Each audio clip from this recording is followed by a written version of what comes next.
پیارے دوستو، عمر یہی کوئی 70 سال ہوگی۔ اس کی بیوی کا انتقال ہو چکا تھا، کوئی اولاد بھی نہ تھی جو اس کا سیوا کرتی۔ کنیز، تجھے خوش ہو جانا چاہیے، تیرے نصیب جاگ گئے، تیری شادی شہر کے سب سے امیر ایک جمال الدین شخص سے طے کر دی ہے۔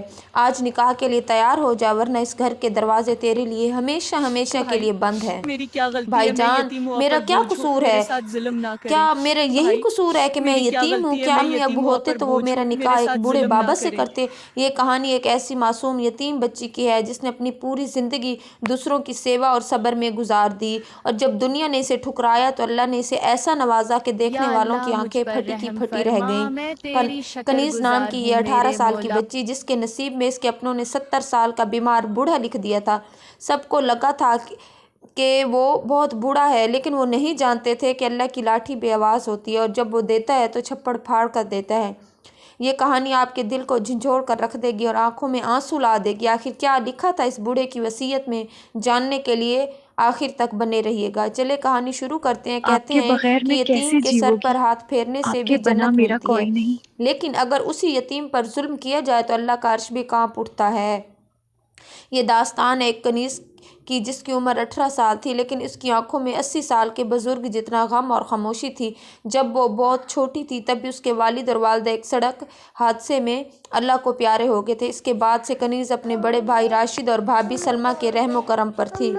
بھائی راشد دل کا برا تو نہیں تھا، لیکن وہ اپنی زبان دراز بیوی کے آگے بالکل بے بس تھا۔ لیکن سلمیٰ ایک ایسی عورت تھی جس کے دل میں رحم نام کی کوئی چیز نہ تھی۔ اسے لگتا تھا یہ لڑکی ان کے گھر پر ایک بوجھ ہے جو مفت کی روٹیاں توڑتی ہے۔ صبح کی اذان کے ساتھ ہی کنیز کی زندگی کی جدوجہد شروع ہو جاتی تھی۔ ابھی سورج نکلا ہی نہیں ہوتا تھا کہ سلمیٰ کی کڑوی آواز پورے گھر میں گونجنے لگتی، ارے او کنیز، ابھی تک سو رہی ہے؟ مہارانی اٹھ، چولہا جلا، میرے بچوں کو اسکول جانا ہے۔ کنیز اپنی پھٹی ہوئی چادر ہٹا دیتی اور یوں یا اللہ مدد کہہ کر اٹھ جاتی۔ کڑاکے کی ٹھنڈ ہوتی یا تپتی گرمی، کنیز کے وہ پورے گھر کا جھاڑو پوچھا کرتی، کپڑے دھوتی، برتن مانجتی اور پھر سب کے لیے کھانا بناتی۔ لیکن اتنا سب کرنے کے بعد بھی اسے کھانے کو کیا ملتا؟ رات کی بچی ہوئی روکھی سوکھی روٹی۔ سلمیٰ اپنے بچوں کو تو گھی لگا کر پراٹھے کھلاتی، لیکن کنیز کے سامنے ایک سوکھی روٹی پھینک کر کہتی کہ لے کھا لے اور اللہ کا شکر منا کہ تجھے چھت ملی ہوئی ہے، ورنہ یتیموں کو تو کوئی بھیک بھی نہیں دیتا۔ کنیز چپ چاپ وہ روٹی اٹھاتی اور اپنے دل میں کہتی، اے میرے مالک، تو سب دیکھ رہا ہے، مجھے صبر دے۔ کنیز اتنی خوبصورت اور نیک دل تھی کہ دیکھنے والے کہتے کہ یہ تو کوئی حور ہے، لیکن اس کے میلے کچیلے کپڑے اور اداس چہرے اس کی خوبصورتی کو چھپا لیتے تھے۔ وقت گزرتا گیا۔ اب محلے کے لوگ زبان کی باتیں کرنے لگے تھے کہ راشد بھائی، اب بہن کی شادی کر دو، جوان لڑکی گھر میں بیٹھی ٹھیک نہیں لگتی۔ یہ باتیں سلمیٰ کے کانوں تک بھی پہنچتی۔ اسے چنتا نہ تھی، بلکہ وہ جہیز کے بارے میں سوچتی تھی کہ اگر اس کی شادی کرنی پڑی تو گھر سے پیسہ جائے گا، دہیج دینا پڑے گا۔ سلمیٰ دن رات اسی ادھیڑ میں رہتی تھی کہ کیسے اس مصیبت سے پیچھا چھڑایا جائے اور جیب سے ایک پیسہ بھی خرچ نہ ہو۔ تبھی ایک دن اس کے گھر ایک رشتہ آیا۔ رشتہ کنیز کے لانے لیے والی بہت اچھا بڑھیا نے رشتہ آیا ہے، وہ سلمیٰ کے جہیز کی کان میں کچھ رقم بھی ایسا ادا کہا کہ کریے سلمیٰ گے۔ کی آنکھیں چمک اٹھی۔ بڑھیا نے کہا، سلمیٰ بیٹی، شہر کے ایک بڑے جمال الدین صاحب ہے، بہت پیسہ ہے، بڑی کوٹھی میں رہتے ہیں، عمر یہی کوئی 70 سال ہوگی۔ ان کی بیوی کا انتقال بہت سال پہلے ہو گیا تھا، کوئی اولاد بھی نہیں ہے جو ان کی سیوا کرے۔ انہیں ایک جوان بیوی چاہیے جو ان کے بڑھاپے میں ان کی خدمت کرے، ان کی سیوا کر سکے، انہیں دوا دے سکے۔ انہیں لڑکی کی خوبصورتی یا خاندان سے مطلب نہیں، بس سیوا کرنے والی ہو۔ اور سب سے بڑی بات، وہ جہیز بھی نہیں مانگ رہے، بلکہ وہ لڑکی والوں کو مہر کی بہت بڑی قیمت دینے کو تیار ہیں۔ سلمیٰ کا لالچی دماغ تیزی سے چلا۔ 70 سال کا بیمار بوڑھا، اس کا کچھ دن میں ہوا ہو جائے گا، لیکن بعد میں تو رقم اسے مل جائے گی، لیکن خالہ وہ بیمار ہیں تو کتنے دن جئیں گے؟ ارے ڈاکٹر نے جواب دے دیا، مشکل سے 6 مہینے، یہ سال بھر کے مہمان ہیں، بس انہیں ایک سہارے کی ضرورت ہے۔ سلمیٰ من ہی من میں سوچے، یہ تو سونے پہ سہاگا ہے، کنیز گھر سے دفع ہو جائے گی، جہیز بھی نہیں دینا پڑے گا اور الٹا سیٹھ جی پیسے دے کر جائیں گے۔ اس نے فوراً ہاں کر دی۔ شام کو جب راشد گھر آیا تو سلمیٰ نے اسے بتایا تو وہ دنگ رہ گیا۔ کیا کہہ رہی ہو سلمیٰ؟ کنیز ابھی صرف 18 سال کی ہے، وہ پھول جیسی بچی ہے، اور سیٹھ جمال الدین 70 سال کے، وہ تو اس کی دادا کی عمر کے ہیں، لوگ کیا کہیں گے؟ میں اپنی معصوم بہن کا سودا نہیں کر سکتا۔ تو کہنے لگی سلمیٰ، تو کیا اپنی پوری زندگی اپنی بہن کو اپنی چھاتی پر بٹھا کر رہو گے؟ تمہارے پاس ہے اتنا پیسہ کہ کسی جوان لڑکے سے اس کی شادی کر سکو؟ آج کے زمانے میں بنا جہیز کے تو کوئی لڑکی بھی نہیں لے جاتا، اور سیٹھ جی اپنا پیسہ دے کر لیں گے۔ جب بچوں کا भविष्य बन जाएगा। कनीज़ वो वहाँ राज करेगी, हवेली की मालकिन बनेगी, हवेली की मालकिन बन जाएगी। राशिद कमज़ोर दिल का आदमी था। बीवी की जिद और रोज़ रोज़ के झगड़ों के आगे इसने घुटने टेक दिए। अगले दिन कनीज़ को ये फरमान सुना तुम्हारे दिया लिए गया। एक अमीर सलमान बड़े मिठाई बजर का का रिश्ता डब्बा कनीज़ आया के राज आगे रखा और करोगी। बोला, सलमा ने रखा और बोली, खुश हो जाओ, तेरे नसीब जाग गए। तेरी शादी शहर के सबसे अमीर आदमी से हो रही है, जिनका नाम सेठ जमालुद्दीन है। नाम तो तुमने सुना होगा। वो जानती थी कि वो बहुत बूढ़े और बीमार है। इसने अपने भाई की तरफ देखा। भाईजान, क्या मेरा यही कसूर है कि मैं यतीम हूँ? भाई, अम्मी अब्बू मेरी होते क्या तो क्या गलती है, मैं मेरा निकाह यतीम एक हूँ, बूढ़े पर से बोझ करते? हूँ, और वहाँ मेरे से साथ उठकर जुल्म ना करें। चला गया उसका भाई। राशिद सलमा ने कनीज़ का हाथ झटकते हुए कहा, जाबिर, लड़की नाटक मत कर। हमने तुझे पाल पोस के बड़ा किया। अब तेरा फ़र्ज़ है कि हमारे बारे में सोच, निकाह के लिए तैयार हो जा, वरना इस घर के दरवाजे तेरे लिए हमेशा के लिए बंद हो जाएंगे। कनीज़ के पास कोई रास्ता नहीं था। वो पूरी रात अल्लाह से रोती रही, फरियाद करती रही कि या इलाहुल आलमीन, अगर मेरी तकदीर में यही लिखा है तो मुझे इसे सहने की ताकत दे। मैं तेरी रज़ा में राज़ी हूँ। निकाह का दिन आया। ये कोई शादी का घर नहीं लग रहा था, बल्कि ऐसा लग रहा था कि जैसे किसी की मैयत उठने वाली हो। ना कोई ढोल, न शहनाई। कनीज़ को लाल जोड़ा पहनाया गया जो किसी पुरानी संदूक से निकाला गया था। सेठ जमालुद्दीन भी आए, लेकिन दूल्हा बनकर नहीं, बल्कि एक मरीज़ की तरह। वो कार से बड़ी मुश्किल से उतरे और अगली सीट पर जमालुद्दीन भी हाथ में लाठी लिए बैठे थे और खांस रहे थे। इनके चेहरे पर झुर्रियाँ थी और बाल सफ़ेद रुई जैसे थे। महल्ले की औरतें छतों से झांक रही थी और बातें बना रही थी। हाय बेचारी कनीज़, कैसी फूटी किस्मत पाई है, जवानी में ही बूढ़ा देख लिया। निकाह पढ़ाए गए। कनीज़ ने भारी आवाज़ में कहा, कबूल है, बल्कि अपनी इस कड़वी किस्मत को कहा। निकाह के बाद सेठ जी ने वादे के मुताबिक एक मोटी रकम राशिद के हाथ में थमा दी। सलमा की आंखें पैसे को देखकर चमक उठी। उसने कनीज़ को गले भी नहीं लगाया, बस इतना कहा कि जा अपने घर जा, हमें भूल जा। कनीज़ अपनी नम आंखों के साथ खड़ी रह गई। बस इतना कहा, आप अपने घर में इस कनीज़ को भूल जाएं। और फिर अपनी नम आंखों के साथ इस आलीशान कार में बैठ गए। गाड़ी धूल उड़ाती हुई शहर की तरफ चल पड़ी।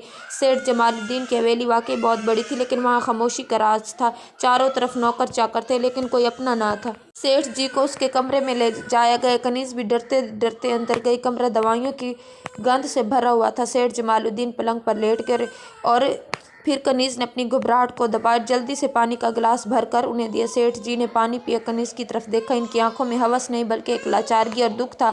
उन्होंने कांपती आवाज़ में कहा, मैं जानता हूँ ये तुम्हारे साथ नाइंसाफ़ी है। मेरी उम्र तुम्हारे दादा जैसी है, लेकिन मैं मजबूर था। मेरे पास दौलत बहुत है, लेकिन कोई ऐसा नहीं जो मुझे दवा भी दे सके, जो 2 घड़ी बैठ कर मेरे पास बातें कर सके।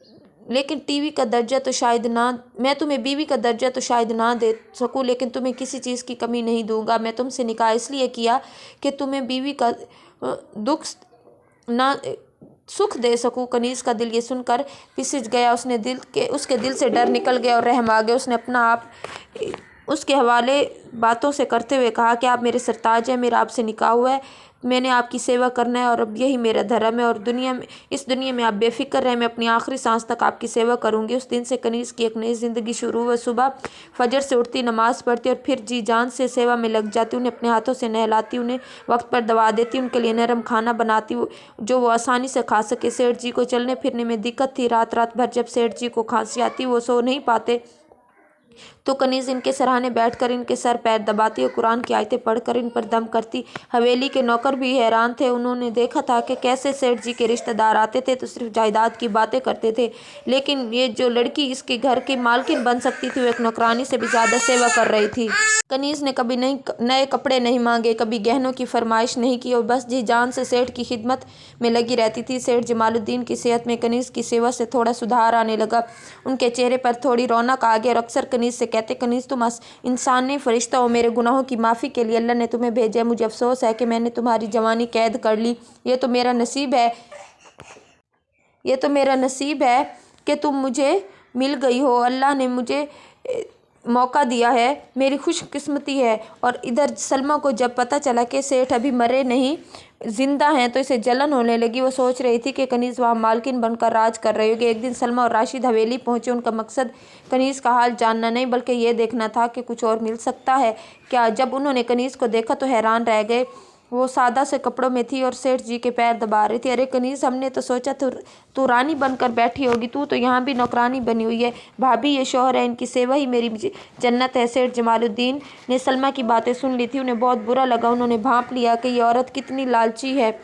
और फिर वक्त गुजरता रहा, 2 साल बीत गए। डॉक्टर ने 6 महीने का कहा था, लेकिन कनीज़ की सेवा ने सेठ जी को 2 साल और दे दिए। लेकिन बुढ़ापा और बीमारी आखिर जीतती गई। एक रात सेठ जी की तबीयत बहुत ज़्यादा ख़राब हो गई, उन्हें सांस लेने में तकलीफ़ होने लगी। कनीज़ घबरा गई, से डॉक्टर को बुलाया। चलो, सेठ जी ने इशारे से कनीज़ को बुलाया। उनकी आंखों से आंसू बह रहे थे। उन्होंने कनीज़ का हाथ अपने कमज़ोर हाथों में लिया और कहा, कनीज़, मैं जा रहा हूँ, मैंने तुम्हें कोई सुख नहीं दिया, सिर्फ सेवा करवाई है। लोग मुझे बुरा कहेंगे, लेकिन अल्लाह जानता है मैंने तुम्हें अपनी बेटी से ज़्यादा माना है, मुझे माफ़ कर देना। अपनी बीवी से ज़्यादा माना है। तो वो कहने लगी कि नहीं, आपने मुझे छत दी, इज़्ज़त दी, मैं आपकी शुक्रगुजार रहूँगी।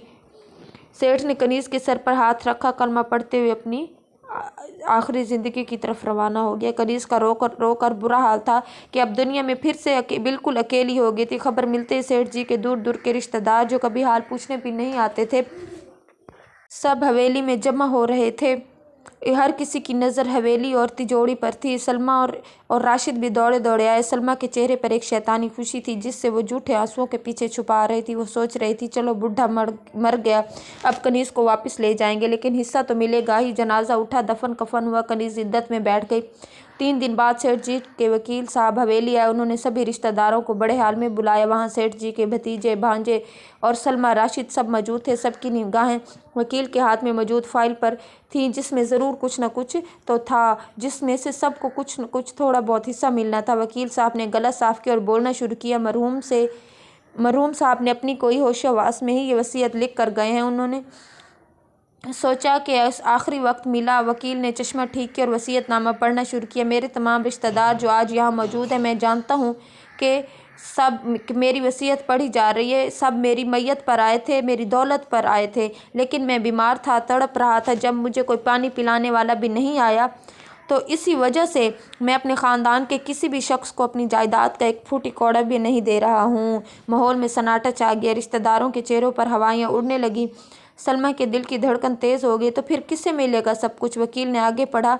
मेरी ज़िंदगी की आखिरी 2 साल जिस शख्स ने मेरी औलाद बनकर, मेरी माँ बनकर सेवा की, जिसने मेरे ज़ख्म धोए, जिसने कभी मुझसे कुछ ना मांगा, वो मेरी बीवी है। लोग इसे मेरी बीवी कहते हैं, लेकिन मेरे लिए वो रहमत का फरिश्ता थी। इसलिए मैं होशो हवास में अपनी सारी जायदाद, हवेली, शहर की 50 दुकानें, फैक्ट्री और बैंक का तमाम पैसा अपनी बीवी कनीज़ के नाम करता हूँ। आज से शहर की आधी ज़मीन की मलकीनों की वारिस कनीज़ है। ये सुनते ही जैसे वहाँ बम फट गया। सलमा का मुँह खुला का खुला रह गया। राशिद को यकीन नहीं आ रहा था कि रिश्तेदारों के पैरों तले ज़मीन खिसक गई, और वो कनीज़ जिसे वो कल तक बेचारी कह रहे थे, एक ही पल में शहर की सबसे अमीर औरत बन गई थी। वकील साहब ने कनीज़ की तरफ देखा। वो रो रही थी, सर झुकाए बैठी थी, एक कोने में सिमटी हुई। इसे दौलत की कोई खुशी नहीं थी, इसने तो बस अपने साथी के जाने का गम था, जिसने इसे इज्जत दी। रिश्तेदार शोर मचाने लगे, ये वसीयत झूठी है, शोर मचाने लगे तो कि ये औरत भी झूठी है, इस औरत ने बूढ़े को फंसा लिया। लेकिन वकील ने कहा ये वसीयत रजिस्टर्ड है, और सेठ जी ने वीडियो भी बनाई है। लेकिन वकील ने कहा वसीयत रजिस्टर्ड है और रिकॉर्डिंग भी करवाई थी वीडियो की, इसमें कोई बदलाव नहीं हो सकता। हार मानकर रिश्तेदार पैर छटकते चले गए। अब बच्चे थे सलमा और राशिद। सलमा का रंग एकदम बदल गया। वो दौड़कर कनीज़ के पास आई, इसके पैरों में गिर पड़ी। मेरी बहन, मेरी बच्ची, मुझे पता था तेरी किस्मत में राज होगा। देख, अब तू अकेली इतनी दौलत कैसे संभाल पाएगी? तू घर चल, मैं और तेरे भाई जान है ना, हम संभाल लेंगे। हीरे जैसी है तू।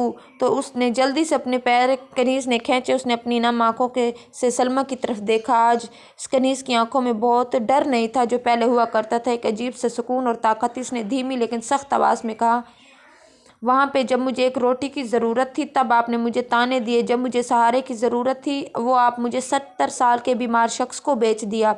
आप तो मुझे मौत के मुँह में धकेला था। ये तो मेरा अल्लाह था जिसने इस आग को मेरे लिए गुलजार बना दिया। सलमा गिड़गिड़ाने लगी, माफ़ कर दे, आखिर खून का रिश्ता है। कनीज़ ने राशिद की तरफ देखा जो शर्म से सर झुकाए खड़ा था। खून का रिश्ता तो उसी दिन ख़त्म हो गया था भाईजान, जिस दिन आपने चंद रुपयों के लिए अपनी बहन का सौदा किया था। मुझे आपकी मदद की ज़रूरत नहीं है जी, मेरे लिए सेठ ने वकील छोड़े हैं जो सब संभाल लेंगे, आप लोग जा सकते हैं। सलमान ने बहुत हाथ पैर मारे, लेकिन कनीज़ ने उन्हें हवेली से जाने को कह दिया। वो जानती थी कि अगर इसने दोबारा इन लोगों को मुंह लगा लिया तो ये फिर इसे वापस आ डसेंगे। सलमा और राशिद रोते पछताते हुए इस आलीशान हवेली से बाहर निकले जो उन्हें दौलत मिल सकती थी। उनके लालच और जुल्म ने उसे हमेशा के लिए इनसे दूर कर दिया। कनीज़ ने इस दौलत का इस्तेमाल ऐशो आराम के लिए नहीं किया। इसने सेठ जमालुद्दीन के नाम पर एक बड़ा अस्पताल और यतीम खाना खोला। वो यतीम बच्चों की शादी करवाती, बेवाओं की मदद करती। लोग उसे कनीज़ कनीज़ कनीज़ कहकर पुकार रहे थे। दोस्तों, ये कहानी हमें सिखाती है कि इंसान कितना भी चालाकी क्यों न कर ले, तकदीर का लिखा जो होता है वो दूसरों के लिए जो गड़क होता है वो खुद इसमें गिरता है। और जो सब्र करता है और अल्लाह के फैसले पर राज़ी रहता है, अल्लाह तबारक व तआला फिर उसे ऐसी जगह से अता फरमाता है जहाँ से उसे गुमान भी नहीं होता। कनीज़ ने सब्र किया, सेवा की, और अल्लाह ने इसे फ़र्श से अर्श पर पहुँचा दिया। हमें भी हर हाल में अल्लाह का शुक्र अदा करना चाहिए और सब्र के साथ ज़िंदगी गुजारनी चाहिए, ताकि अगर कोई मुश्किल वक्त आ भी जाए तो हम